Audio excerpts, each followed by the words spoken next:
Andre. We finally meet up. I'm glad you could make it in your holiday. So how's your holiday going on before we actually dive into the real conversation? Yeah, no, it's great to be here. So thank you for having me join, of course. And, we were out here really for two things. We have a little business, and then we also have Okay. obviously some vacation and holiday. And we actually came out initially for a bodybuilding seminar at Wow. GY Fitness in Oahu, Hawaii. Okay. So it was myself and three-time Miss Bikini Olympia champion Ashley Kaltwasser. Okay. And there was a few things that led us here. Was obviously the seminar, great excuse to bring the family out, have some fun vacation time. And then from here, we actually fly direct to Tokyo, Japan tomorrow I to remember you compete. telling me. Right. Yeah, that's right. So we'll be competing in an IFBB professional bodybuilding contest to try and qualify for the Mr. Olympia contest. Okay. Super. We're going to take good 7 questions. Just dive and let it flow. That is more important. And let the audience know more about you. Yeah. Absolutely. Let's So do great. it. Let me begin. Hi, I'm Shraddha Sheth, founder of FitEduCoach. Extremely excited to have you as our fitness mentor. It's our privilege to work with such a legend, Andre. And thank you for coming onto the podcast. So my first question to you, Andre, is how was your childhood like? Did fitness play a role while you're growing up? Or fitness just happened after you were grown up? Share some insight with Yes, me. Yeah. absolutely. I'd love to. And thanks for having me. Fitness has really been a lifelong journey for me. My biggest inspiration as a child was definitely my father. My mother was also into fitness, but my father, he never competed professionally like I have, but he was the kind of local strongman, right? Everybody in Kenosha, Wisconsin area knew who my dad, James Adams, was, and they used to call him the Beast. So, he had the big arms and shoulders, and they called him the Wow. muscle guy. And he would train a lot of the Got people in our area, right? They would come to our house. So got you it. can imagine, as a child, for any boy, you're looking up to your father. And I would see this 3 or 4 days a week. All the guys would meet at our house, and my dad would train them and train with them from our home gym. Actually, he wasn't a big fan of commercial gyms. He liked to train out of the comfort of home. Got it. And if you think back to like the Arnold Schwarzenegger days, that's kind of the era that my dad was working out in. And so as a kid, I would see this and I couldn't wait. I could not wait to start lifting weights. And he would only let me do push-ups and sit-ups and calisthenics, like body weight type Got of exercise got it. Yeah, until because your my, bones are much yeah, softer when you are a kid. Yeah. yeah, exactly. And, there, especially back then, there was a lot of unknowns about weight training for youth and adolescents, that, there was a lot of rumors that maybe it could stunt your growth if you train with Wow. heavy weights when you're young. So to play it conservatively, he let me start weight training on my 12th birthday. And from there, that was 27 years ago, I've been weight training anywhere from 4 to 7 days a week ever since. That's lovely. It's usually the kids feel the father is my superhero, and I Yeah. clearly see that in your case that has happened. So I'm so glad.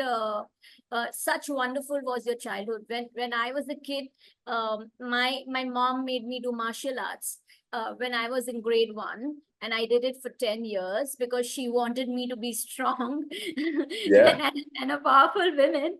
And believe me, that takes us a long way because fitness was ingrained in me when I was 5 years old. Yes. You have Yeah, to start young. And you that's have to beautiful. start young. Martial I arts. agree. Yeah. So martial arts and bodybuilding actually have a lot of overlap. And I True. used to train also with boxing and kickboxing and MMA. And what you discover is that a lot of the same disciplines and things like this, self-confidence, self-efficacy, True. there's overlap between these True. two True. disciplines.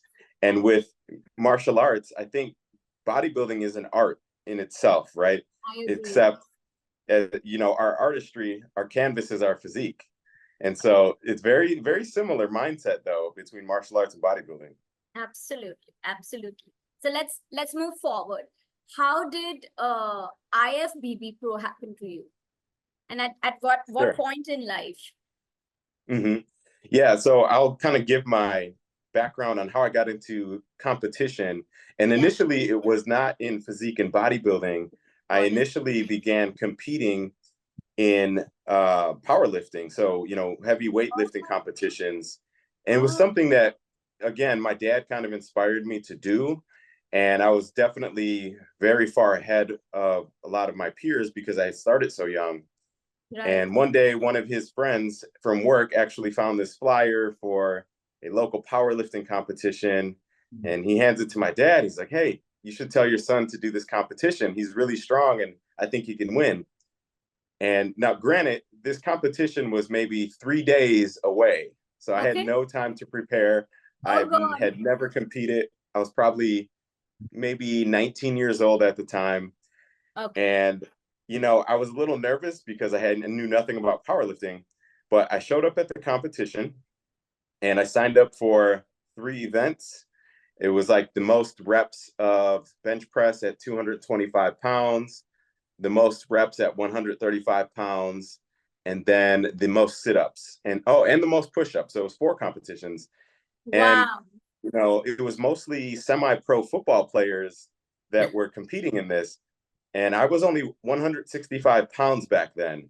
Okay. And I actually came in and I won the whole show. I won every trophy, and I was shocked. I had no idea that I would do that well. So then I became addicted to powerlifting, and I went on over those next maybe 3 years or so to break a lot of initially the local state records in bench press and deadlift, until 2011, I won the national's best lifter through an organization called Sunlight Power. Got it. And that means I had the highest score of any weight class in that national competition. And right around that time in bodybuilding, they come out with a new division called men's physique. And Ah, this was very intriguing because these guys looked more like me instead of the really big guys like Ronnie Coleman. And I just did my own homework. I Googled, competitions near me and had no idea what I was doing. And I found some local competitions. I actually did very well. I placed second and then first in my first 2 competitions. And then I found a coach. And 5 months later, I actually got my IFBB Pro card, so International Federation of Bodybuilding, which is very rare to have that fast of a progression into the IFBB Pro League.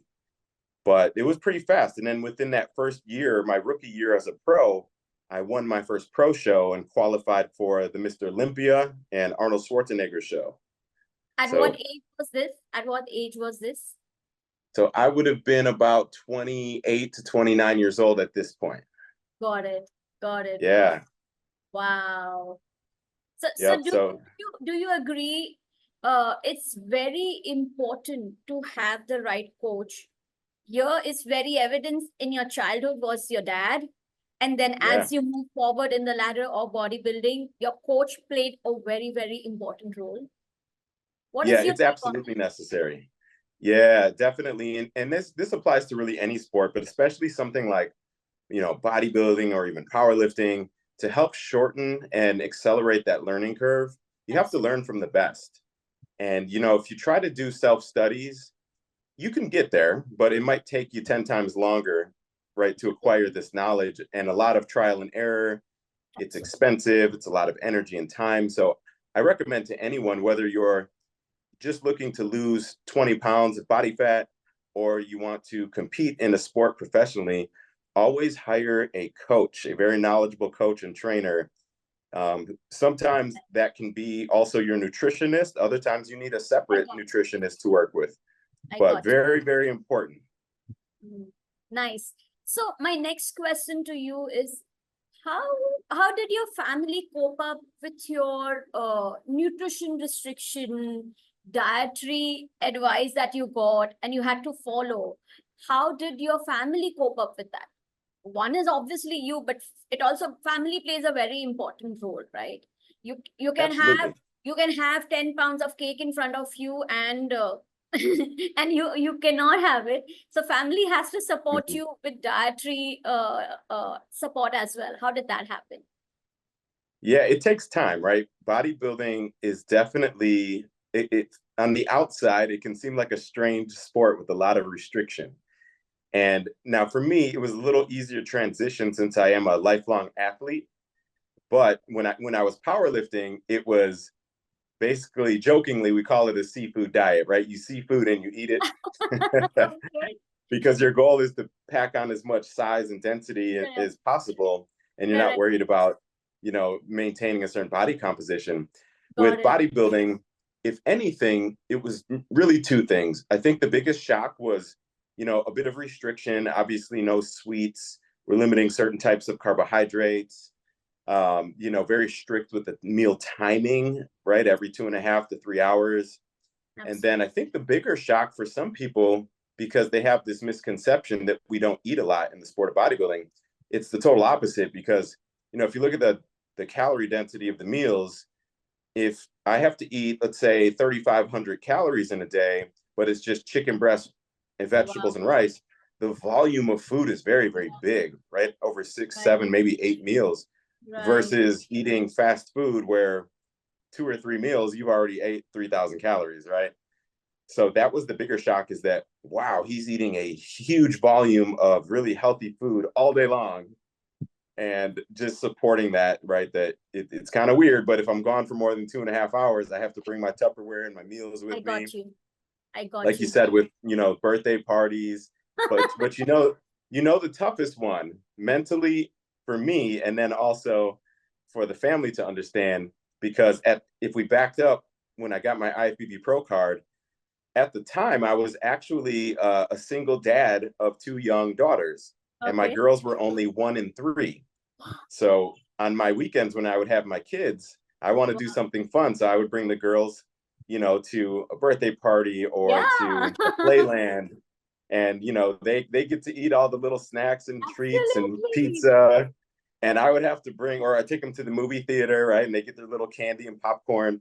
And I would have to bring my tilapia and my asparagus. And this is no joke.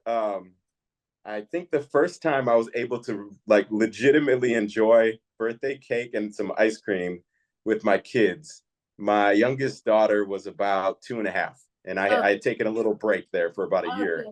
Okay. Okay. Yeah. Oh, So, but nice. it's a lifestyle. Yeah, absolutely. Absolutely. It's a lifestyle, but it's commendable. It's not easy. While you're pursuing what you enjoy, it's also important to have work-life balance. And Yeah. I clearly see you're doing it beautifully. Amazing. You are a role model, I'm sure, for both your daughters. Oh yeah, and they're both athletes too. So just like I Oh, aspired to, be yeah. like my father, they're both my girls are athletes, between cheer and soccer and gymnastics, you name it.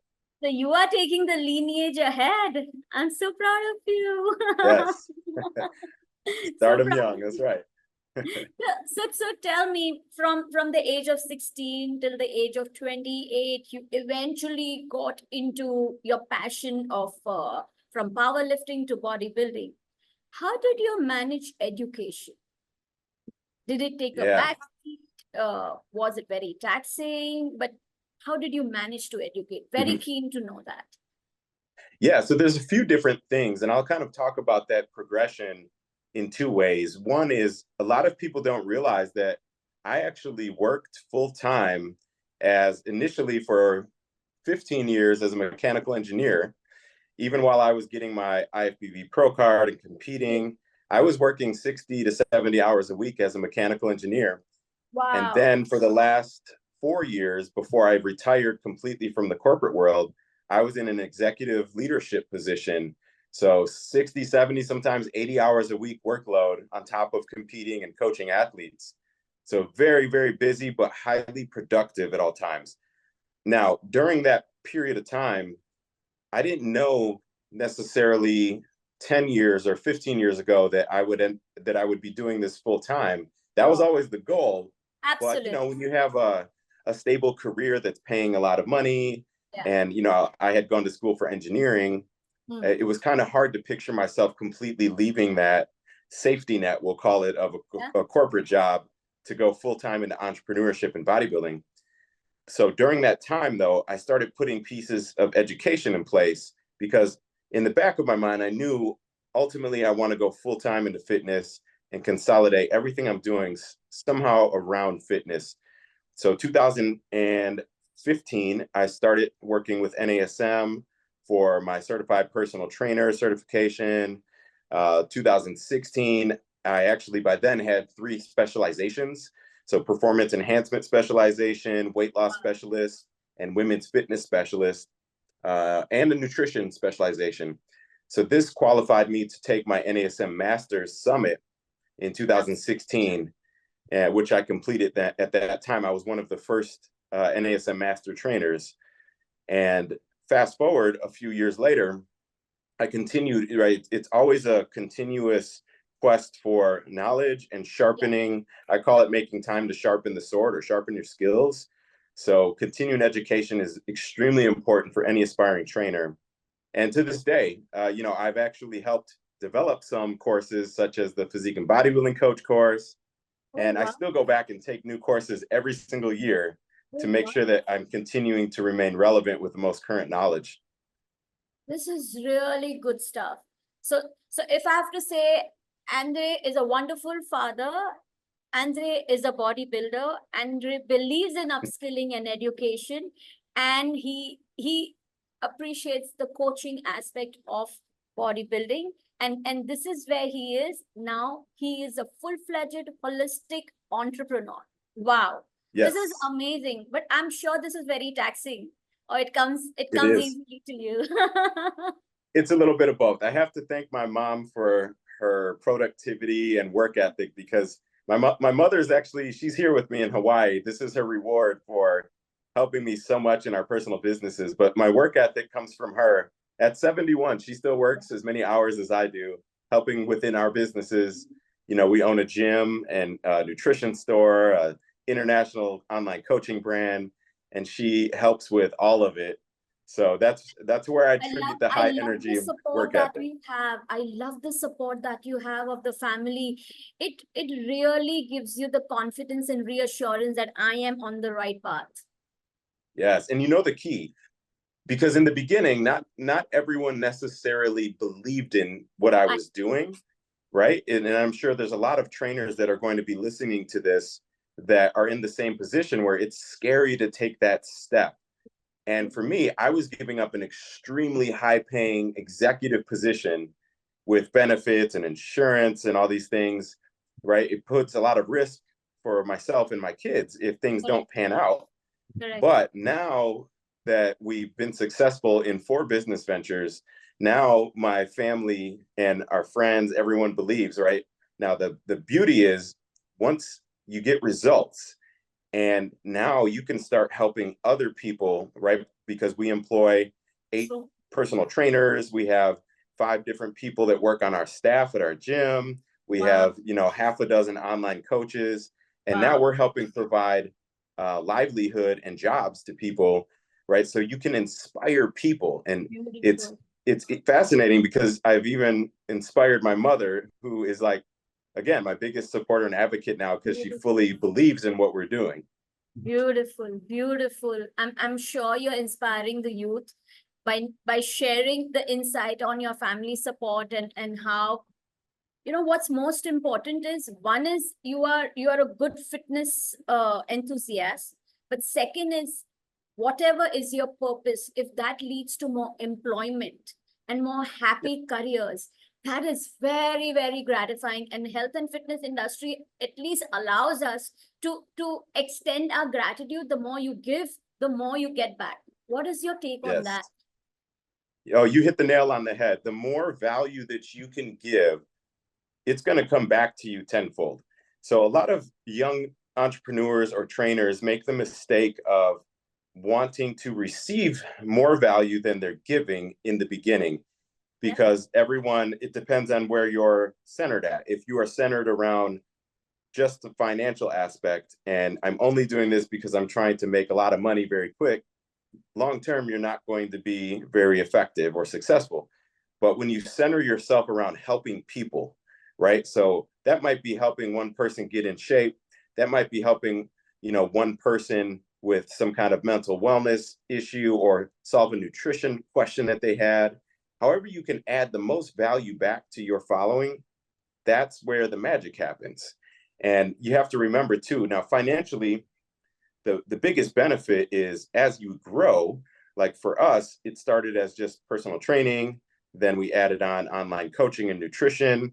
And then it took maybe another 4 or 5 years before we saved up enough money to buy a physical brick and mortar gym location.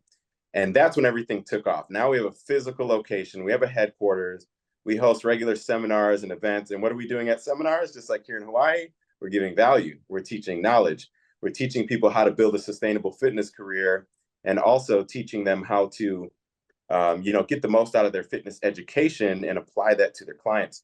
So, it's this big snowball effect, but you got to start by helping people, right? Add value to people. My takeaway is I would like to have an apprentice with you.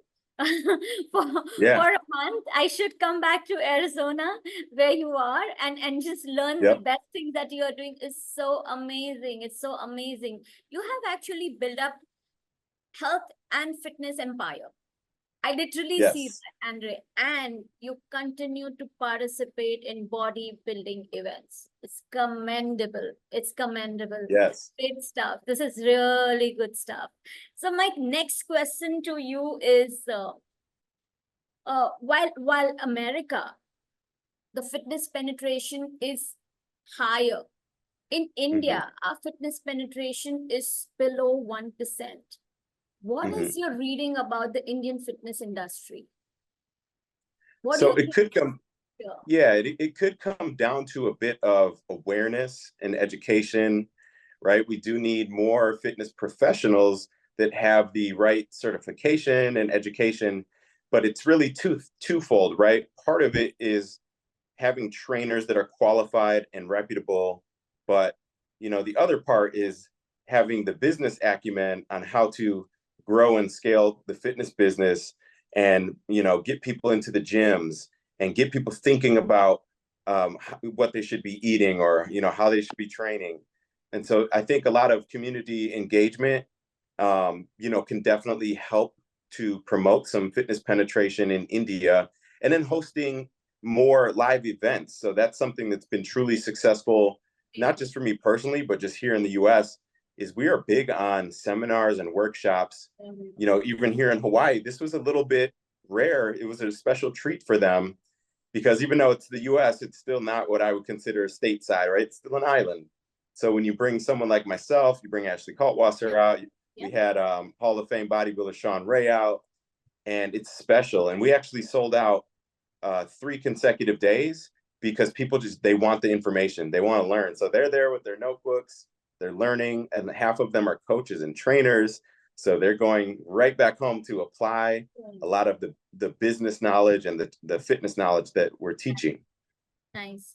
So what I want to do is, once we complete 1 year at FitEduCoach, and we have 2,000 students who are going to pass out, I want to do a education summit in the country. So Yeah, actually I would love that. get you down along with the other fitness mentors and SMEs, and give the student the platform of exactly what you're talking, seminars and workshop, because that Yeah. keeps them motivated, as well as it will push them to continuously upskill themselves. So yes, that's our first milestone that we've set. We complete 1 year and we want to do the summit in India, and of course we're going to have you there, Andre. Some more Yeah, statistics absolutely. I would like to actually give you about India. We are 200,000 gyms in the country. However, only 40% of the trainers are certified. 60% of the trainers, they learn from YouTube and they just work as personal trainers. And what Right. happens is it opens up a lot of risk to the customers, and become prone to injuries or not a Yes. great experience on the gym floor. What is your take on learning on social media versus formally certifying and educating yourself? it's very Yep. important you give this piece of advice to the youth, because I see a huge opportunity in the country to formalize a certification and to motivate the youth to actually invest time and money in education. Exactly. And so it's really a few things for the trainers themselves. Definitely don't try to shortcut the process.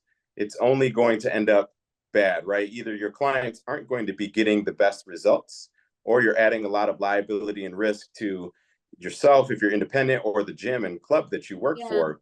You know, here in the US, most clubs, like the gym that I own, require their staff to either have college degrees or be dual certified, to prevent these things, right?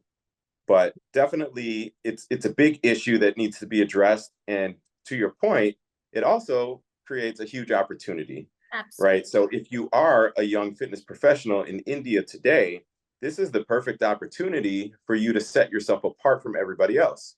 Sure. If you can come in and establish yourself with the right credentials, the right education, you're offering a higher level service to your clients. This not only will attract more clients, but it also allows you to increase your pricing based Correct. on, a more rare and unique skill set. And it also creates opportunities for becoming that subject matter expert in those local areas, similar to what we've done. I'm in the Midwest in the US, but there's pockets, right? So if you take like LA or Las Yeah. Vegas or Miami, there's different pockets that have maybe specialized types of trainers. And when you find something that you can really specialize in, that creates a unique need or a unique skill set that you can market. So you have to find out what that is for you. Maybe it's training physique athletes, maybe it's performance athletes, maybe it's just women or special populations. And once you really narrow the focus, don't try to be everything to everyone. If you're a young trainer, try to really narrow in on a certain population and get as much education behind it, formal education behind that as possible. But I will say this too: the formal education is necessary and very important to initially get the job, and then also, like you said, just cover all the risk element. But you also do need the actual physical experience behind Absolutely. it, right? Absolutely. So you can only read so much in a book, but once you take that knowledge and then you apply it over 3, 4, 5, or 10 years, that's where you really become a master at your trade.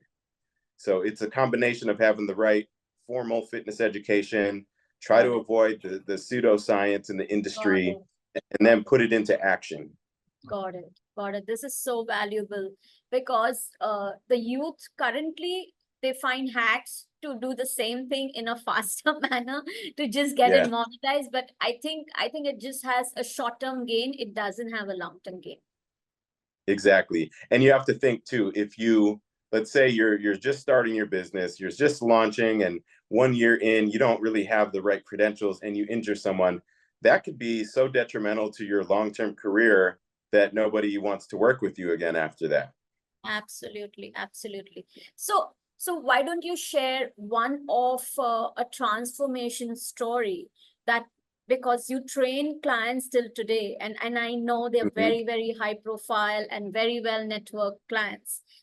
Share one story of transformation that you actually helped a client to come to a Mhm. level where he or she, his life has changed. Could you share one Yeah, story? absolutely. I have hundreds actually, but I'll I'm share one of my sure. favorite I'm ones. sure. Yeah, One unique story. yeah, I'll share one of the most impressive ones. It's actually a good buddy of mine here in the U.S. He's based currently out of the San Francisco area, and him and I used to work for Quest Nutrition together. Okay. And at the time, he's a big boy. He's about 6'4", and he was at the time 435 pounds. Okay. Okay. But he was also muscular. So he, carried a high percent body fat, but he was also very strong, and he used to do a lot of CrossFit. Okay. And finally, one day he comes to me and he says, "All right, Andre," he says, "I'm ready, coach. I want to lose weight." But he didn't just want to lose weight. He said, "I want to step on a bodybuilding stage next year." And Wow. there's a weight limit for his height, and his weight limit was around 245 pounds. Now, Okay. remember, he's 435 Yeah. pounds at this point. So even me, and I've done some crazy transformations with our clients, I had to think about that and like doing the math, like, wow, that's a lot of weight to lose. And then and it's not just the weight loss, we actually have to look good on stage, right? So me, if you know anything about me by now, you probably know that I'm very competitive. I'm always up for a challenge.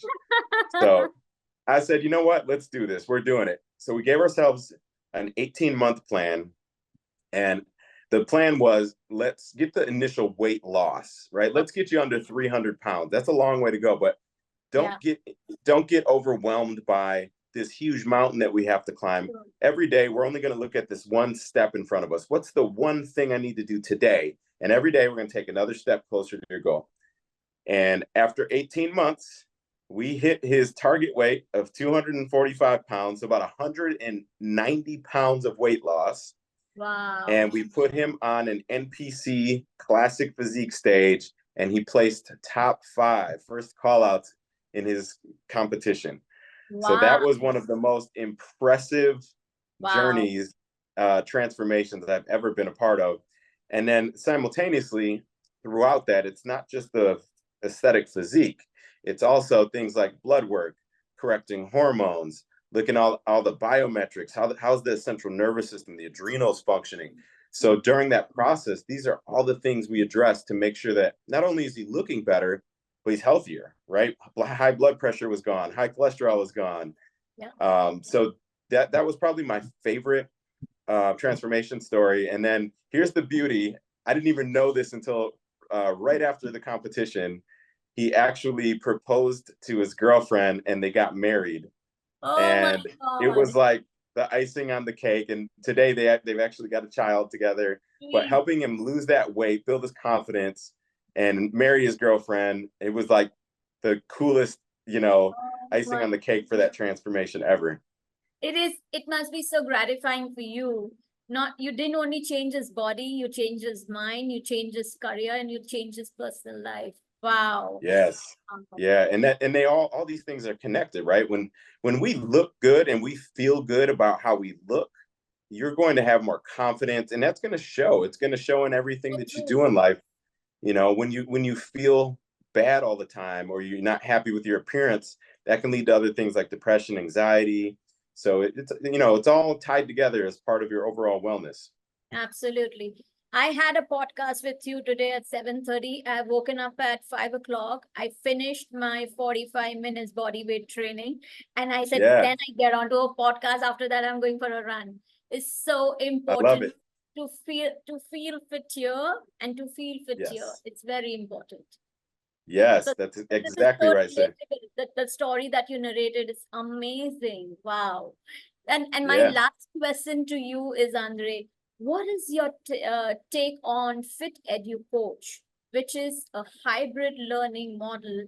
We're going to be teaching a lot of theory, CEUs, and short courses on the platform, while 60% of that training is going to happen physically, exactly how you said, in a performance center, because practical training and experience is very, very important.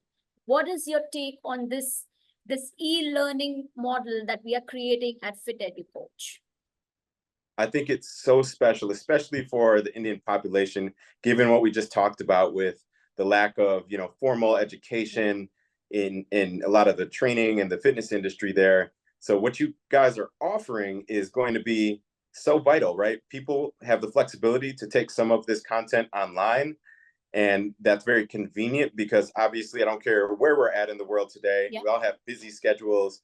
So that's a convenient way to receive the material. But then the in person is where a lot of the magic's going to happen, right? absolutely. That's an opportunity to get engaged, really get hands on, and Hands on. teach people a lot of this content that we're delivering here even Yeah, today. yeah. So, and I'm excited to definitely be a part of it as a fitness mentor and coach because I feel like there's such an opportunity to help give all of this knowledge and shorten that learning curve and hopefully get a lot more trainers and gyms to be able to grow and scale their fitness business. I am so confident. the day you start interacting with a reasonable size of students, you will surely show them the right path to have a sustainable fitness career rather than shortcut. For sure. Your story Yes. is so inspiring, Andre. And you continue to beat your own game. That's important. That's so important. Yes. So Well, I I don't know think, if I, yeah. Shraddha, did I share my catchphrase with you? We have a term that we've coined, and it's "ain't done yet." So Okay. what that means is think about the like infinite mindset. You know, if you think about a finite minded person, they might say, "I want to win first place," I right? got But there's a you. limit, right? I can't go any Yeah, higher than first. yeah, yeah. The infinite minded person would say, I always want to continuously improve. Phenomenal. So even if I'm first, I'm always improving. So that's what Phenomenal. our term is, ain't done yet. We're never done improving, and there's always more work to do. Phenomenal. I love it. I love it. That was the best closing line for the interview. So I have few rapid fire questions. Yeah, and Okay. I'll quickly ask you. And these are five of them only. So not too taxing. What is your favorite workout? My favorite workout, favorite body part to work out, or just favorite workout in general? Just in general, your favorite workout. Ooh, it's probably changed over the years. It used to definitely be bench press when I was powerlifting Got it. because I was holding national records in it. But today, we'll say legs or shoulders. Got it. Who inspired you more, Arnold or Ronnie Coleman? Oh, that's a tough question. That's a I've tough seen both question. of them at Gold's Gym, Yeah, LA, Las yeah. Vegas. But yeah, you must tell me. So Ronnie, there's going to be a little bias because Ronnie's a close friend of mine and business partner now. He'll Okay. be with us in Kenosha at my gym again for the Oh, second time wow. on December 7th. But Mhm. growing up, definitely Arnold Schwarzenegger. That's who I aspired to be like. I watched all the movies. Later on in life, because I'm closer in age to Ronnie, as I became an IFBB pro myself, Yeah, it sure. definitely transitioned to Ronnie. But so we'll say young Andre, Arnold, older Andre, Ronnie. Good one. Your favorite sport personality? Of all time, I would definitely say Michael Jordan, without a doubt. Of The course. mindset, the success, the leadership, the relentless, everything about a competitive athlete and a leader that you could want, you can find in Michael Jordan. He always inspired me my whole childhood and even to this day. Got it. Given a choice of taking protein, would you go for egg whites or supplements? So here's the trick question is it totally depends on what time of day. Okay, so post workout, when our bodies are catabolic, we just went through some intense training Hmm. and we want to get a really high muscle protein synthesis spike, then you go with the whey isolate because it's going to digest Yeah, faster and give you a higher muscle protein synthesis spike. Any other time of day, egg white or whole food. got it. Good stuff. And this is where we end our session. Once again, thank you so much, Andre, for investing so much of time with us. And we so look forward to change the face of the fitness industry in the country. And we need support from legends like you all who can actually show us the right path of building careers in fitness. So thank you so much for your time. And I know for sure this podcast will be immensely valuable to FitEduCoach and the youth in India. So thank you so much for that. Absolutely. Thanks for having me. Excited to be a part of it. Thank you so much. This is so priceless. This is so priceless. And talk to you soon. Thank you so much. And you All have a right, good perfect. day. Have a good You day. too. We'll Bye talk bye. soon. Thank you.